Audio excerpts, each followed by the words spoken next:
Now,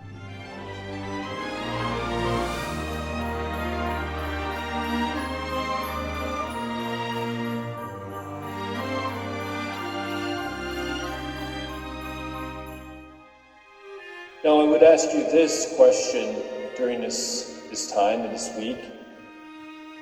Do you know men and women, young people, children, who have a special quality about them?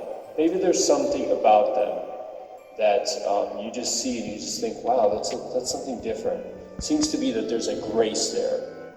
And that's what a vocation is. It's a grace. Grace is the life of heaven that he gives to us. God gives us all grace. But sometimes God gives each one of us particular graces, but God gives some people particular graces to be able to live as a shepherd, in a sense. You could say as a priest, as a brother, or as a sister. As Good Shepherd Sunday, we think about vocations in the United States and throughout the world. God gives some people this special grace.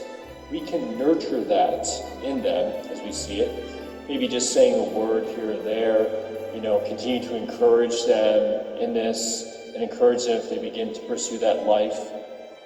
Or we can stomp it out. Fortunately, I was vocation director for 6 years and also working with some of our students. And I did see that a lot in the United States, especially because of the affluence of our society and kind of secularism too. That many parents tried to stomp that out, maybe because they were afraid, maybe because they themselves didn't really believe that God was generous. God will never be outdone in generosity. And I can say certainly in my life that I would never have experienced many of the things or grown as I have now if I didn't follow that call. Most of the experiences that I had were very nurturing.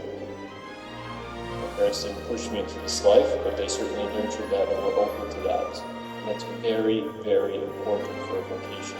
Vocations come from a community, not just the individual. May we continue to realize and believe in our hearts that God will never be outdone in generosity.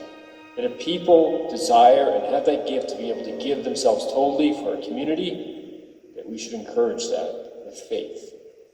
And God will certainly provide for them and for us in the future.